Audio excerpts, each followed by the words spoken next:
현재 한국의 내수 상황이 IMF보다 힘들다 그런 말이 많거든요. 환율도 보니까 최근에 좀 내려온다 하더라도 그냥 1,400원대? 이게 뉴 노멀이 된 것 같아요. 맞아요. 이렇게 고환율이 약간 일상화되는 분위기인데 이걸로 인해서 이 부동산 리스크는 뭐 어떤 게 발생할지 좀 궁금하네요. 그냥 단적으로 답부터 하나 말씀드릴게요. 네네. 우리가 환율이 1,400원대가 이번이 네 번째입니다.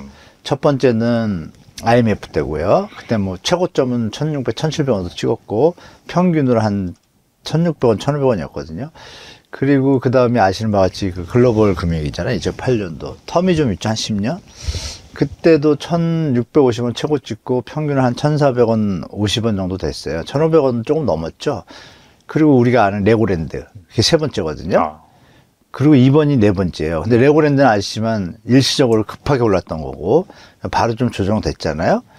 근데 이번에는 분위기가 바로 조정 뭐 이런 개념이 아니라 차근차근히 올라오다 어느 순간부터 트럼프발 악재가 들어오니까 다시 또 한 3, 40원 더 올랐고 그 와중에 계엄 사태가 터지면서 뭐 1,485원까지 찍었었잖아요. 말씀하신 뉴노멀 얘기하셨는데 저희가 환율이 그러니까 요점 환율이 1,400원 넘었을 때 부동산 가격을 제가 그 세 번에 그거를 다 체크해 보니까요 100% 하락이었습니다. 세 번 다. 뭐 제가 말씀하는데 IMF 때 하락했고 글로벌 때 하락했고 레고랜드 때 하락했잖아요. 그렇죠. 그럼 1,400원의 효과가 지금 예전같이 쇼크가 없이 1,400원이 됐잖아요.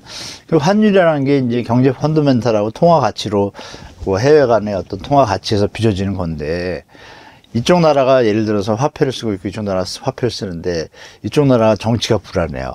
그럼 여기 있는 돈은 쓸모가 없을 가능성이 높다고 일단 보잖아요. 정치가 나는데 바뀌어가지고 뭐 화폐 개혁이 일어나고 복잡하니까 이쪽 돈을 안 쓰게 되니까 당연히 네네. 가치가 떨어지잖아요. 지금 해외에서 보는 시각은 그런 면이 좀 있는 것 같습니다. 거기다가 우리가 전쟁이 난 건 아니지만 거기다가 아시는 바와 같이 경제 펀더멘탈 여기가 돈이 뭐 생산력도 떨어지고 뭐 나라가 좋아지는 것 같지 않고 근데 여기는 막 좋아지고 그럼 당연히 그게 미국이 우리 한국이잖아요. 그러면 당연히 좋아지는 쪽에다가 안전성이 있으니까 돈이 투자될 거 아니에요. 이쪽보다 이쪽이 강하잖아요. 그런 이제 환율 약세라 그럴까요? 환율의 가치가 떨어지는 상황에서 대한민국 부동산에 이렇게 힘을 쓴 적이 없습니다. 그것이 이제 단적인 걸 제가 말씀드렸지만 지금 질문은 이제 환율로 인한 부동산 리스크를 물어보셨는데 그냥 리스크가 얼마나 있냐 없냐의 차원이 아니라 이제 무조건 있습니다. 그냥 우리가 이렇게 판단하셔야지 환율 리스크의 개념을 뭐 롱텀으로 보면 환율 고환율이 조금 장기화되면 어떻게 될까요? 물가가 오르잖아요. 물가가 오르면 우리가 쓰는 돈이 줄잖아요. 모으는 돈은 적을 거고. 그리고 환율이 상승했을 때 예전처럼 우리가 무역이 예전에는 우리가 이런 거죠. 환율이 하락해서 가치가 네네. 환율이 상승하면 수출하는데 우리가 달러를 좀 가격 경쟁력이 생기니까 3달러에 팔던 걸 2달러에 팔면 잘 팔리잖아요. 똑같은 물건인데 네네. 그런 효과가 옛날에는 있었어요. 근데 지금은 아닙니다. 왜냐하면 다 시청자분도 아시겠지만 예전에는 우리가 원료와 그 인건비가 우리 자체에서 다 가능했어요. 내가 일을 들여서 뭐 우리가 좀 신발 같은 거 있잖아요. 고무 이제 갖다가 그냥 맞추고 조립하고 이게 되는데 지금은 그 원료의 6에서 70%가 수입을 하잖아요. 우리 어떤 인건비가 올라가다 보니까 원료 채취 어떤 비용이 더 들어가니까 해외 원료가 더 싸단 말이에요. 그걸로 대체돼서 지금 완전 흡착화돼 있잖아요. 그러니까 우리 제3 가공묘역이 지금 많이 발전했단 말이에요. 네. 그러니까 주가에서 보면 알 수 있어요. 주가에서 지금 화장품주들은 견조하거든요. 화장품은 원료나 이런 것들이 대부분 국내에서 다 소진이 되고 국내 인원들이 다 만들잖아요. 해외 공장에 있는 거 거의 없잖아요. 아무래도 좀 뭐 중국에 할래다가 말하고 그런 거 하는데 그러니까 결론은 지금은 해외 현지 있는 공장들이 많잖아요. 그러면 거기에서는 특히 미국으로 지금 가고 있잖아요. 이런 면에서 이제 수출도 약세가 되면 어떻게 돼요? 달러가 우리가 좀 풍부하지 않고 좀 줄겠죠? 그 상태에서 수입은 계속 늘어나는데 가격이 올라오면 원화는 나가고 그럼 물가 급등을 막을 수가 없잖아요. 그렇죠. 그러니까 경제에 부담이 될 수밖에 없고 근데 부동산이 어떻게 버티겠어요? 부동산이라는 건 경제도 좋고 인구도 늘고 소득 분배도 잘 되고 이러면서 우리가 생산 가치가 높아지면 거기에 맞춰서 부동산의 가치도 높아지는 거 아니에요. 근데 지금은 그런 상황이 좀 아닌 것 같다. 그래서 이 환율 리스크가 그냥 환율로만 끝나는 게 아니라 경제 전반의 어떤 각 요소에 어떤 하방 압력이 강하기 때문에 부동산도 그 압력에서 당분간은 좀 뭐 갇혀 있을 수밖에 없다고 저는 그렇게 보고 있습니다. 예. 그리고 이제 젊은 세대를 중심으로 얼죽신 선호 현상이 계속되고 있는데 신축 아파트는 과연 안전할까요? 어떻게 보세요? 얼죽신이요? 네, 얼죽신 얼어 죽어도 신축이라고 해서 무조건 이제 신축 선호 현상이 있어서. 근데 얼어 죽어도 네. 신축했다 지금 얼어 죽고 있잖아요. 그죠? 지금 마피 아파트 때문에 지금 고생하시는 분도 엄청 많을 거예요. 네. 정부가 기억하시지만 13대치 때 재작년에 그 한 세대가 청약을 하나만 하잖아요. 원래 청약제도가 이걸 그렇죠. 풀어줘가지고 네네. 한 세대에 대학생이 20살 뭐 대학교 4학년짜리가 있다 해도 4명 부부까지 하면 4명이잖아요. 4명이 다 청약을 할 수 있게 풀어버렸어요. 이것도 웃기는 거죠. 주택 정책의 기본은 없으면 투기하라는 얘기죠. 온 집안이. 네네. 온 집안이 집을 4채 가지면 어떻게 돼요? 한 식구가 남아돌잖아요. 이렇게 가세를 좀 부추기는 정책이 그거였단 말이에요. 세대원을 풀어버렸으니까 청약 그 자격을. 그러면은 욕심 탐욕하신 분들이 그럼 제도도 좋고 전매 제한도 풀리고 옛날처럼. 근데 현재 가격이 어느 수준인지는 냉정하게 판단 못 하시고 들어가신 분들이 계세요. 왜? 보통 계약금 5% 10%에 중도금을 이자만 상하시니까. 그리고 그 전에 성공한 사례가 많았잖아요. 제가 계속 말씀드려요. 이제는 달라질 거라고 계속 말씀드리는 게 그거죠. 이제 아닐 거다. 2009년도 대자면 날 거다. 아니나 다를까 올해부터 마피 뜨잖아요. 뜨는데 그 핵심이 뭐예요? 사줄 사람이 없는 거잖아요. 그러면 입주하는 현장들 많잖아요. 경기도에. 그 현상이 이제 확대될 거라고 생각하면 그 신축이잖아요. 근데 얼어 죽어도 신축을 사서 좋은 거예요? 아니에요. 지금 마피 떨어지는데 중도금 이자 2년 동안 내다가 입주할 때 돼서 전세로 잔금 치우고 자본시세 차익 보려거나 전매 제한 완화니까 팔려고 했는데 안 팔리니까 어떻게 돼요? 가만히 보니까 이거 안 팔리면 이자는 계속 늘어나죠? 겁나니까 그냥 마이너스 피 파는 거예요. 그러면 손해가 어마어마하죠. 그걸 왜 팔죠? 그럼 얼죽신이 맞아요? 안 맞잖아요. 그러니까 얼죽신은 앞으로도 수요가 몰려가지고 하는 극히 일부 지역, 강남 3구 얘기하는 거예요. 네. 그나마 거기도 좀 높아가지고, 그런데 동작구만 해도 신축, 예를 들면 동작구 땡땡땡 아파트 작년 5월에 입주한 거 있잖아요. 뭐 경쟁률 어마어마해가지고, 흑석동 그쪽에, 상도동이었나요? 그거 마이너스 피 7천에 지금 팔렸잖아요. 입주 작년 5월에 했거든요. 신축이잖아요. 네. 근데 마이너스 피가 7천이면 어떻게 돼요? 얼어 죽어도 신축 줬다가 진짜 얼어 죽게 된 거잖아요. 그죠? 네. 그러니까 우리 시청자분들한테 드릴 말씀은 적정 가격일 때 신축인 건 누구나 신축 좋아하잖아요. 신상 좋아하고. 근데 그게 신상 사다가 내 신용 상태가 망가지는 거는 잘못된 거잖아요. 근데 지금 신축들의 가격이 그 수준에 와 있어요. 제가 볼 때. 그래서 정말 조심하시라고 말씀드리고 신축의 가격이 너무 많이 올랐습니다. 너무 많이 올랐기 때문에 조정 분양가도 아마 요번에 될지 모르겠는데요. 2010년으로 제가 기억해요. 착한 분양가가 떴습니다. 갑자기 분위기가 바뀌어가지고 왜냐하면 강남에 미분양이 터졌거든요. 좀 좋은 데가 서초동에서 빡 터졌어요. 네네. 썸미트라고. 그러고 나서 강남 분위기가 확 바뀌고 분양가가 스스로 내렸어요. 그러니까 그런 일이 올 수도 있잖아요. 또 올 수도 있을지 없을지 모르지만 올 가능성도 있지 않습니까? 그러면 어디까지 올라갈 것인가 봤을 때 우리가 요즘 뭐 이렇게 경매 물건이 강남에 좀 나오잖아요. 뭐 이런 것도 한번 생각해 보셔서 물론 이제 우리 상류 1%에서 5% 분들이 돈을 더 많이 벌면 그분들끼리 경쟁하니까 올라갈 수는 있겠죠. 근데 저는 어느 정도 그것도 꼭지 왔다고 좀 판단한다고 말씀드리고 분명히 강남도 우리가 조정할 시기가 분명히 다시 한번 올 거다. 2022년도에 봤잖아요. 정부에서 바친 거 아니에요. 네. 그럼 자연적으로 정부가 더 이상 펌핑을 할 수 없는 임계점에 오면 손을 놓을 거 아니에요. 그때는 어떻게 될까요? 그건 뭐 아무도 모르지만 제가 볼 때 가능성이 있다. 부동산 불표가 또 한 번 깨질 수도 있다라고 좀 말씀드리고 싶어요. 예.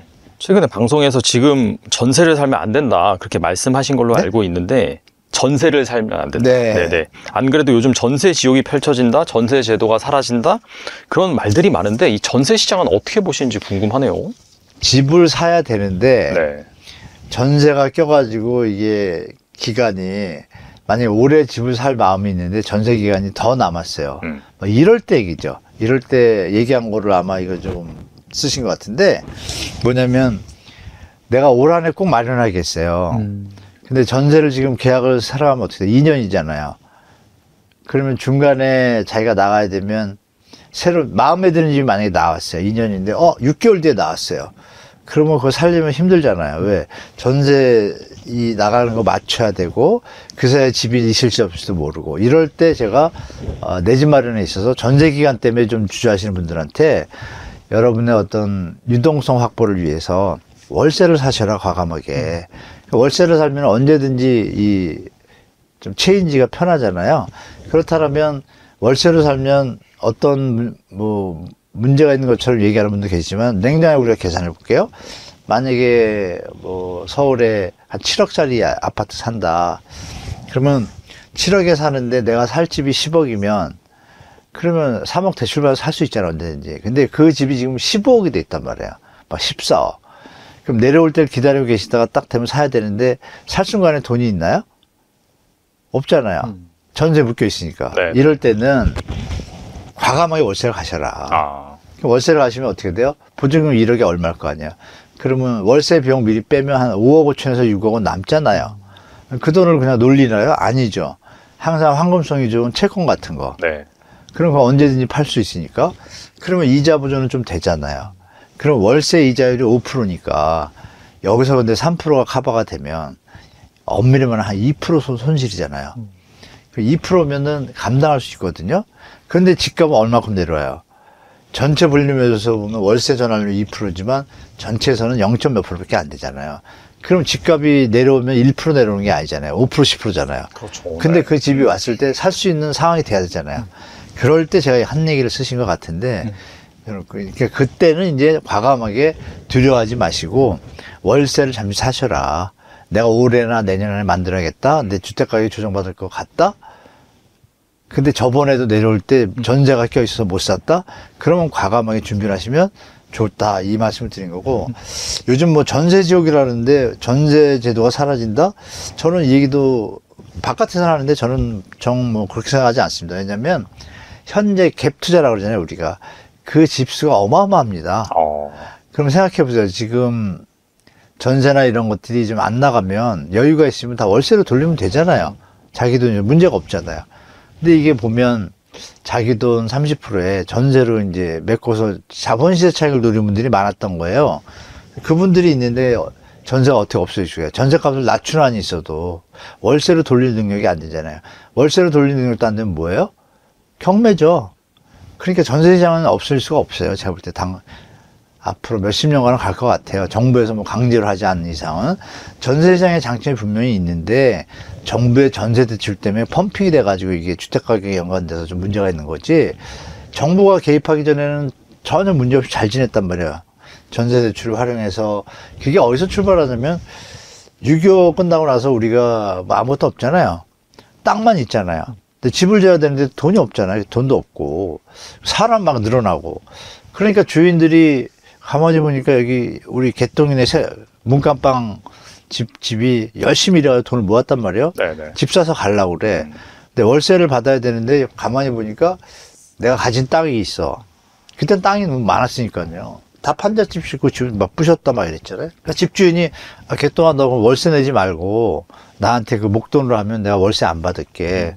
근데 보니까 예금 금리보다 월세 이자가 비싸단 말이에요. 그럼 더 좋죠. 예금 넣는 것보다. 그럼 주면 세입자는 좋잖아요. 왜? 자본 비용을 주니까. 근데 그러면 임대인은 어때요? 집주인은. 이걸 갖고 다시 집을 지면 그때 당시에 어떤 그 자본 구조나 이 재무 구조를 보면 충분히 땅이 넓으면 집 2개 지어서 건축비 다 메꾸고 한두 개는 월세 받고 이러면 또 창출이 되잖아요. 그 공급이 되고. 그렇게 자연적으로 아주 알맞게 된 거예요.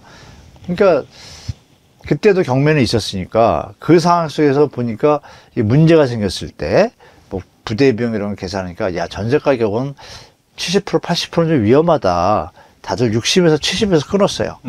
복덕방 사장님들이 알아서 국민유기사 전에 네네. 그거 잘 되던 거예요. 다만 임차 기간이 짧아가지고 그것 때문에 전세 가격이 올라가니까 정부가 2년으로 늘렸잖아요. 거기까지 잘 되었던 거예요. 잘 되던 걸 갑자기 2009년부터죠. 그 MB가 1억 대출 전세 시작하고 결정적으로 박근혜 정부 때 3억에서 시작해서 2억, 3억, 5억까지 올라갔잖아요. 갑자기. 네네. 그러면 5억인데 유주택자 전세 대출했단 말이에요. 그러면 우리가 생각할 게 집이 3억짜리인데 대출이 5억이 된대. 내가 집주인이에요. 그러면 4억 받아도 될 것 같아요. 대출이 되니까. 이러면서 가격이 펌핑된 거잖아요. 그러니까 이 전세 제도가 사라진다는 전세 대출 때문에 벌어진 게 뭐예요? 이걸 악용한 또 전세 사기꾼들이 있었잖아요. 이것 때문에 이제 뭐 한쪽에서 전세제도 문제 있다 뭐 이렇게 했지만 엄밀히 내용을 들여다보면 정부만 개입 안 했으면 이건 너무 좋은 제도예요. 그리고 보호만 해줬으면. 근데 이게 이제 악용을 하게 된 거죠. 명분은 서민 전세 자금이라고 하지만 이게 천일의 칠면조 아시잖아요. 예전에도 한 말씀드렸죠. 네. 도와주는 것 같은데 나중에 보니까 집값이 올라갔잖아요. 더 피가 크죠. 천일 동안 칠면조한테 막 밥 주는 것 같은데 나중에 잡아먹잖아요. 약간 그런 양상이에요. 이 전세대출 제도가. 그러면 바뀌려면 어떻게 되냐. 전세제도가 안 없어질 거니까 전세대출 해줬을 거 아니에요. 전세대출 안 해주면 전세제도가 없어지는 아니잖아요. 근데 이 전세제도가 없어진다는 얘기가 왜 나왔어요? 전세 사기 때문에 나왔잖아요. 전세 사기는 왜 나왔죠? 전세 대출을 악용한 거잖아요. 전세 대출 없으면 전세 사기가 줄겠죠, 당연히. 원인 치료되는 게 정상인데 이상한 얘기들이 나오잖아요. 그러면서 월세 되면 비용 부담이 커진다 그러잖아요. 그럼 전세 제도가 없어지면 월세 가격이 뭐 한정부 이렇게 올라가지 않습니다. 균형 가격이잖아요. 도리어 내려옵니다. 실제로 강남 일대 그 아파트의 월세 임대 수익률은 2%도 안 돼. 1.5%입니다. 자본시세 차이만 노리고 지금 우리가 그쪽에 좀 매몰돼 있잖아요. 그래서 이 말씀 주신 전세제도가 사라진다는 얘기는 그쪽 친구들의 얘기고, 제가 볼 때 이건 대한민국이, 이거 우리나라만 하는 게 아니잖아요. 인도도 하고 있고 볼리비아도 하고 있어요. 볼리비아는 이걸 더 확장을 해가지고 제가 말씀드린 임차인 보호제도를 더 확장을 했어요. 잘 돼요. 이런 부분을 따라갈 게 아니라 지금 다른 쪽으로 하는 건 잘못된 생각이고, 전세제도는 임대인하고 임차인한테 좋은 시대인데 중요한 건 이제는 우리가 과도기 딱 골든타임에 온 거예요. 지금 집을 지어서 분양을 했을 때 받아줄 사람들의 수가 적어지잖아요. 그런 부분에서 그거에 맞춰서 나중에는 없어질 가능성은 있어요. 집이 남아돌 때. 지금 뭐 시기상조 얘기죠. 그래서 전세제도는 조금만 고쳐주면 우리 원래 취지처럼 취약계층이나 청년들이 처음엔 집 무슨 돈이 있어요. 그럼 정부에서 1억 정도 보증금, 월세 비용 안 줄이게 해주면 돈을 모을 수가 있잖아요. 사다리 역할로. 거기에서 딱 그쳐야지, 이거를 일반인 대부분의 중서민층에다가 전세 대출을 늘리면 주택가격이 펌핑이 되잖아요. 지금 된 거고. 만약에 내일 모레 전세 대출 7억으로 해준다고 가정할게요. 금리 1%로 해서. 그럼 이게 처음에 들을 땐 너무 좋잖아요. 1%? 7억이면 70만 원밖에 안 되네. 원룸에 사느니 어디 살아요? 아파트 살죠. 그런데 열심히 일하면 뭐예요? 내가 2억을 모았더니 집값이 어떻게 해요? 7억이 대출이니까 15억 가겠죠? 또 못 사잖아요. 그러니까 이런 걸 좀 잘 우리 시청자분들이 그냥 단편적인 것만 보시지 말고 뭐 역사나 내용들을 보시면, 우리 여러분들이 알고 계시면 자꾸 얘기하면 정부는 여론을 무시하지 못하잖아요. 그럼 좋은 정책으로 바뀔 수 있다고 좀 보고 있습니다. 그 부동산 시장이 혼란스러운 만큼 지금이라도 내 집 마련에 나서야 되나 고민하고 있는 무주택자들이 있는 것 같은데, 이런 분들은 어떻게 하면 좋을까요? 지금이라도 나서야 되나라는 개념이, 내 집 마련은 항상 나서야 되는데 네. 적정 가격일 때 사고 싶지만 안 될 때는 기다려야 되는 거고, 너무 높을 때면 피해야 되고, 좀 많이 내려왔다 싶으면 그때 사야 되겠죠. 네. 그리고 공공분양이 항상 존재하잖아요. 정부 정책에서. 왜냐하면 전 세계적으로 민간에만 맡겨놨을 때 주택의 어떤 시장이 혼란스러운 걸 다 겪어서 선진국들이 다 공공이 좀 제어를 하잖아요.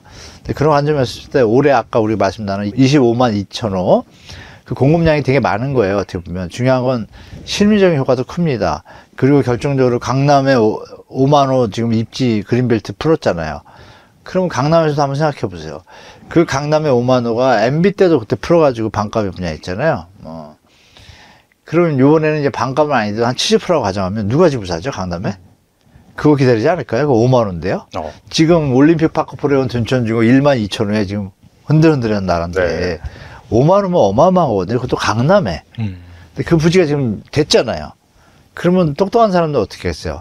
지금 높을 때 팔고 기다리고 있다 그쪽 길 갔죠. 월세 5년 살아도 문제 없잖아요.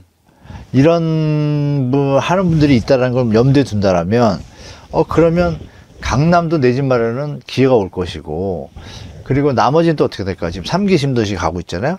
3기 신도시가 여러분들이 아시는 것보다 좋습니다. 나중에 지어지면 제가 장담하는데 15년, 20년 뒤에 아마 각광받을 거예요. 건폐율이나 용적률 봐도 그렇고 도시계획 설계 자체가 최첨단이에요. 그 여러분들이 아시는 그 돌봄센터 있는 아파트가 좋다 그러잖아요. 네네. 여긴도 100% 들어있어요, 이 지역은. 신혼부들한테는 아주 최고의 지역이거든요. 교통 좋고. 그럼 이런 것들이 분양을 한다고 하잖아요, 지금. 그럼 이거 내 집 마련해야죠. 네. 다만 이제 정부가 분양가를 좀 더 싸게 하면 더 좋은데 어떻게 할지 한번 봐야겠습니다. 봐야겠는데 그럼 분양가가 시세보다 저렴한데 앞으로 미래 가능성을 놓고 다 자적 도시거든요. 그러면 이거는 여기서 만약에 정부가 다음 리더가 누가 될지 모르고 그 다음 리더가 누가 될지 모르지만 정부가 만약에 분산 효과를 노리기 위해서 뭐 법인세 인하하고 이러면 어떻게 돼요? 기업들이 또 이전할 거고. 네네. 이런 정책이 나올 가능성이 많은 시기로 가면서 공공택급들이 나오니까 그러면 올해부터 준비를 공격적으로 하셔야죠. 그러면 또 경매도 있잖아요. 경매 물건 올해 되게 많이 나올 겁니다. 작년 초에 제가 말씀드렸죠. 작년 2024년 초에 뭐라 그랬냐면 2024년도에 분명히 13만 건 넘을 거다. 그러면 이게 한 2, 3년 갑니다. 이런 추세가라고 말씀드렸어요. 근데 결과가 나왔는데 14만 건 더 나왔어요. 네. 제 생각보다 더 많이 나왔거든요. 그러면 올해는 아마 15만 건 갈 수도 있어요. 그럼 이거 역대 최대입니다, 또. 그럼 생각해보세요. 주택가격이 오르는데 경매 물건이 역대 최대다? 잘 생각해. 시장의 이제 핵심인 거죠. 그럼 여러분들이 그럼 경매로도 집을 마련할 수 있거든요. 그래서 그런 방법도 있고 하니까 내 집 마련에 나서야 하는데 서울은 좀 기다렸다 하시는 게 나은 것 같고 지방하고 수도권은 이제 요 올해 한 해 확실히 조정이 온다 그러면 물론 이제 봄에 또 정책 작업이 나올 거 아니야. 그때 좀 펌핑할 거예요. 또 언론들이. 그때 만약에 힘을 못 얻고 다시 주저앉으면 또 여름이나 가을에 내리기 시작하잖아요. 그러면 공공분양은 중간중간 하니까 계속 하시고 기존 주택을 사실 분들은 하반기 이후를 보는 게 나은데 만약에 상반기에 PF 문제나 다른 이슈가 터져가지고 심리가 주저앉으면 부동산이 내려가잖아요. 그때는 좀 들어가셔도 될 것 같아요. 제가 볼 때. 서울 말고 나머지 지역들은 다 그렇게 좀 말씀드릴게요. 우리나라엔 특히 초고층 아파트가 많잖아요. 근데 네네. 초고층에 사는 사람들에 대해서 이제 우려하는 목소리가 많은데 이거 어떻게 해석할 수 있을까요? 지금은 괜찮죠. 지금은 폼 나잖아요. 네. 전망 좋고. 네네. 다만 이제 제가 다른 부분에도 말씀드렸지만 30층 넘기 시작하면은 건강에 도움이 안 됩니다. 아, 그래요? 뭐 데이터로 뭐 다 나와 있고요. 우리나라도 논문이 나왔습니다. 저는 10년 전에 초고층에 대해서 좀 관심이 있어가지고 일본하고 미국 논문을 좀 찾아봤어요. 네. 다들 문제 있다고 나오고 그래서 미국에서도 100층짜리 주거용은 잘 안 짓잖아요. 우리만 자꾸 70층, 80층 가려고 그러잖아요. 그러니까 이제 이게 뭐랄까요? 인간의 탐욕에서 빚어지는 건데 높이 올라가고 주거용으로는 싶은 좀 아니다. 호텔 같은 거 하루 잘 때 그러니까 이제 몸에 안 좋은 어떤 성분들이 계속 노출돼 있으면 몸에 이상이 오잖아요. 근데 잠깐 노출되면 어떻게 돼요? 우리가 면역력이 있으니까 충분히 막잖아요. 네네. 그런 것처럼 고층에 있을 때 아시겠지만 일단 창문을 못 열잖아요. 창문 요만큼도 못 엽니다. 아, 그래요? 모르시는구나. 네, 고층에 안 살아봐가지고. 그러시구나. 고층에 네. 가시면 창문을 못 엽니다, 일단. 문 여는 순간 태풍이 몰아칩니다. 바람이 되게 세고. 네, 엄청 셉니다. 엄청 세고. 가습기와 공기청정기, 그리고 안에 이제 연돌 현상이라는 게 있어요. 좀 안 좋은 건데, 그런 걸 막기 위해서, 그래서 공사비가 많이 들어요, 고층은. 물론, 이 토목 공사비도 많이 들지만, 그런데도 또 비용이 많이 들어요. 위에 있을 때, 높이를 생각할 때, 미세하게, 이렇게 살짝 움직이는 게 있습니다. 그래야 이게 부러지지가 않으니까. 그렇죠. 예, 맞아요. 지진이나 내진 설계 네네. 내진 설계 지금 약간의 어떤 흔들림. 탄력성이랄까 주기 위해서 약간 흔들리는. 그래서 이제 데이터 논문의 결과들이 다 그거예요. 학생들을 갖다 일본에서 먼저 했는데요. 일본이 건축 기술 좋잖아요. 그렇죠. 고층을 못 줘서 못 짓겠어요? 내진 설계 최고인데. 이번에 지진 나도 멀쩡한 집들 많잖아요. 그게 내진 설계잖아요. 그걸 못 짓겠어요? 그리고 우리 최근에 어디죠? 태국인가 방글라데시인가 어디 최고층 지을 때 일본하고 우리하고 졌잖아요. 다 지을 줄 알아요. 근데 많이 안 짓잖아요, 주거용. 기억이 없잖아요. 롯본교의 주상복합이고. 그러면 우리가 생각할 게 거기서 왜 그런 일이 벌어졌냐. 일본에서는 그런 연구를 많이 해서 초고층 했을 때 그 데이터, 임상 데이터가 많아요. 막 10년 동안 연구한 학자들이 몇 분 계세요. 결론이 유산율 몇 배 증가, 학생들 집중도 몇 배 증가, 우울증 몇 배 증가, 이게 다 데이터가 나왔어요. 나온 거를 가지고 해외에서도 체크해보니까 사실이란 말이에요. 근데 우리는 없었잖아요. 없다가 10년 동안 작년에 제가 봤어요. 우리나라 분 학자분이 교수님인지 박사님이 논문을 그 데이터를 조사해서 한 거예요. 몇 년 동안. 거기도 똑같아요. 안 좋다라고. 근데 그건 이제 다 알아요. 이 얘기 들으면 아시겠네. 압구정에 사시는 분들이 조금 돈 많은 분들이 살잖아요. 그러면 건설회사 사람들 그동안 좋을 때 돈 많이 버셨잖아요. 그럼 예전에 한 50대 때 건설회사 사장님이 압구정에 살겠죠? 그럼 지금 한 60, 70 됐겠죠? 퇴직하시고. 믿거나 말거나입니다, 이거는. 그래서 압구정동에 이제 그 건설회사들이 가서 이제 초고층에 대해서 이제 브리핑을 하러 가요, PPT. 그러면 뒤에 앉으신 그 입주민이죠. 조합원들 분이 제가 말씀드린 대로 멤버 구성이 화려하잖아요. 그분들이 바로 지적질합니다. 더 많이 알아요. 그러면서 결론이 어떻게 했죠? 투표했는데 어떻게 됐어요? 70몇 층. 투표했는데 85%가 반대예요. 이미 지식 수준이 높으셔서 그 정도까지. 고층이 얼마나 안 좋은지를 아니까 30층, 40층도 충분해. 네. 70층 지면 공사비만 많이 들어가고 기간도 많고, 그리고 여기는 아시잖아요. 잠실 라인 한강변이잖아요. 밑에 가면 물이 흐르는 구간이 있잖아요. 네네. 이런 걸 너무 잘 아시니까 미래를 위해서 그렇게 높여지는 게 별로 아니다라고 판단을 했잖아요. 근데 그거를 이제 사업 논리, 뭐 자본 논리로 자꾸 밀어줘서 고가 분양하려고 높이려는 분들도 있고, 사업자 쪽은 막 글로 가려고 그러고, 조합이나. 근데 조합원들은 아시는 분들이 많으니까 불결됐단 말이에요. 그럼 우리가 생각해 볼 수 있잖아요. 또 오세훈 시장은 자꾸 높이려고 그러는데 조합원들은 아니래요. 그럼 우리가 느낄 수 있잖아요. 거기 분들이 바보가 아니신데 왜 높이 안 짓지? 더 높이 지을 텐데, 한강변 보이고. 지금도 잘 보이거든요, 한강이. 막힌 게 없잖아요. 네. 그럼 우리가 생각해 볼 필요가 있잖아요. 그분들이 그럼 왜 높이 안 짓까? 지금 말씀드렸던 그런 부분들이 있다. 그리고 짓는 순간 어떻게 돼요? 영원히 재건축을 못 해요. 앞으로 부실 일만 있죠. 그렇죠? 그러면 내가 아버지인데 우리가 인간이 내 후손도 살 수 있잖아요. 네네. 상속을 했어. 그러면 40년 뒤에 지금 부실 때 문제가 크다는 걸 알거든요. 그리고 결정적으로 초고층은 한 20, 30년 지나잖아요. 고칠 게 많아지기 시작할 거 아니에요. 어디나 그렇잖아요. 고칠 게 많아지면 관리할 때 뭐 1층에서 20층 가는 거고 75층 올라가는 거 같아요?